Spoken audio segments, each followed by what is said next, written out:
Ang topic natin ngayon ay tungkol sa pahayag ng isang mataas na government official, si Ambassador Jose Manuel Romualdez.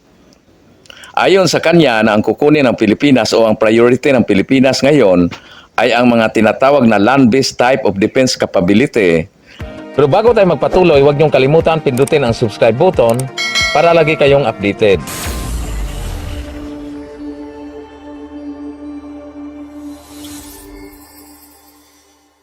At gaya sa pahayag ni Philippine Ambassador to the US, si Manuel Romualdez, na ang priority ngayon sa Pilipinas ay makakuha ng mga weapons at equipments na magagamit sa land-based defense capabilities.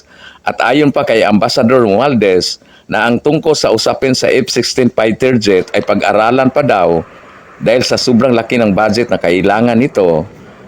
At gaya naman sa tanong ng ating taga-subaybay na si Melvin Villafuerte, kung matutuloy ba ang pagbili ng F-16 fighter jet, sa tingin ko malabo itong matuloy dahil siyempre sasabihin ng mga opisyal na bakit kukuha pa ng F-16 fighter jet ay napakamahal ito at mayroon namang bagong in-order na mga FA-50 mula sa South Korea.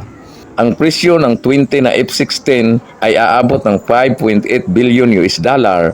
Ang budget naman ng Armed Forces of the Philippines sa taong 2025 ay aabot ng 5.9 billion, halos magkapariho lang ang budget. Para naman sa Armed Forces of the Philippines Modernization Program, ang budget ay nasa 50 billion piso lamang, hindi dollar piso. Wala pa itong 1 billion na US dollar Kahit ang F-16 ay magkahiwalay na project, pero ang budget nito ay isa lamang ang pagkukunan, ang kaba ng bayan. Itong F-16 fighter jet program ay never-ending program, walang katapusang programa. Hindi pa yata ako pinanganak, nagpaplano na ang Pilipinas na bibili ng F-16. At dahil nag-order na ng 12 na mga light multi-role fighter, ang susunod na priority project na kukunin ng Pilipinas ay ang land-based type of defense capability. Itong land-based type of capabilities ay nakapokus o nakatuon sa pagdepensa ng mga teritoryo sa Pilipinas, mga asset at mga base facilities na nasa lupa. Kaya ang kailangan ng Pilipinas ay ang tinatawag na ground-based air defense and missiles defense system. Kasama din ang ground forces, artillery, tanks, and armored vehicles.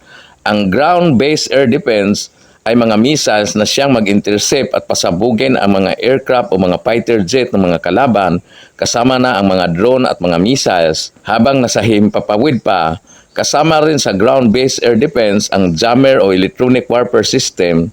Ang purpose nito ay to disrupt and destroy enemy communication and radar, at kasama rin sa ground-based air defense ang pagkumuplat o decoy at iba pang paraan para lituhin at linlangin ang mga kalaban.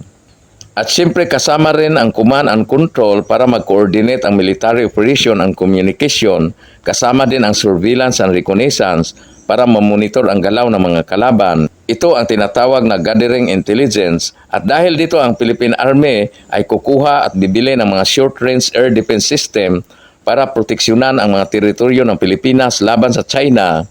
At ayon sa pahayag ni Chief Lieutenant General Roy Galido na mayroon ng budget na nakalaan nito, at ang kukunin na platform ng Philippine Army ayon kay Galido ay kailangang may range na aabot sa 200 nautical miles para sa exclusive economic zone ng Pilipinas. At ayon pa sa isang Indian newspaper na ang Pilipinas at India ay kanila nang ipinalize ang deal para sa pagkuha ng ACAS-1S Air Defense. Ibig sabihin nito ay kukuha pa ang Pilipinas ng Indian-made ACAS-1S surface-to-air missile system, at ang gagamit nito ay ang Philippine Marine Corps.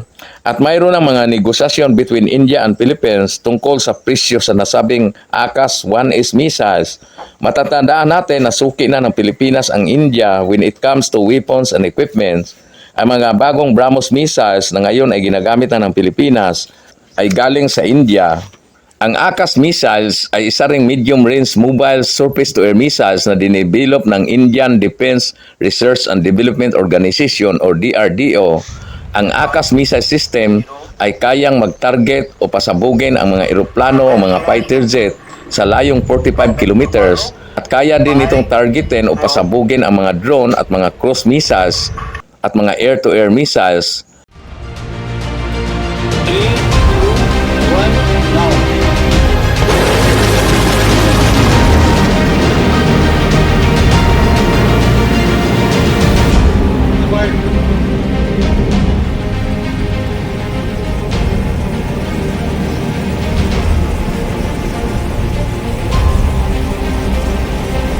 Ang ACAS battery ay may kasamang PISA or Passive Electronically Scan Array at 3D Rajendra Radar. Mayroong itong 4 na launcher na may lamang 3 missiles bawat isang launcher. At kaya nitong mag-track ng 64 target. Ganon katindi itong ACAS eh. Ang ACAS missiles ay fully mobile or kinakarga ito sa wheeled or tracked vehicles. Mayroon itong speed na abot sa Mach 1.8 or Mach 2.5 at may range ito na abot hanggang 30 kilometers.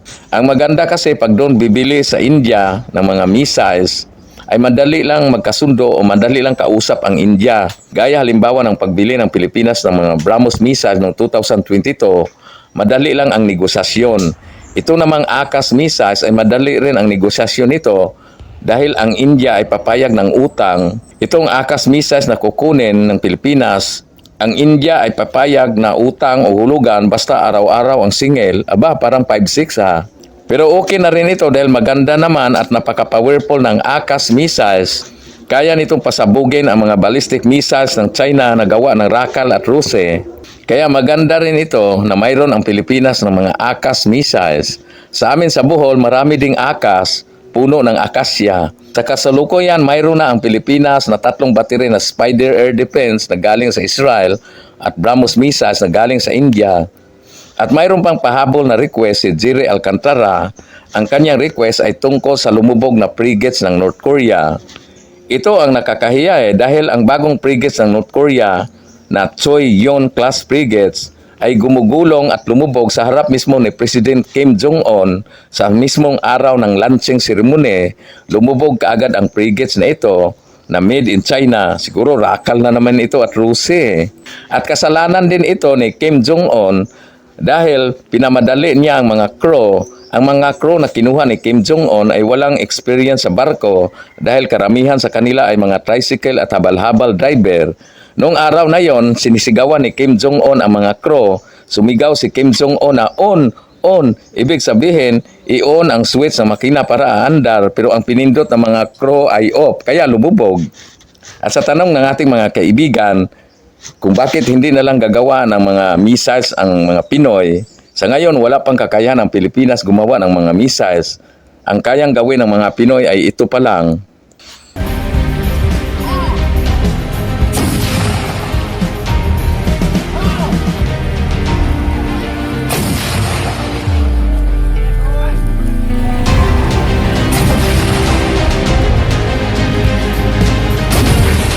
Bago tayo magpaalam, shoutout muna kay Redeem Bustamante at kay Jacinto Gio, guard ng Liberty Building sa Makati. Jacinto Gio, tulog ka muna dyan, wala namang supervisor. Hanggang sa susunod, maraming salamat.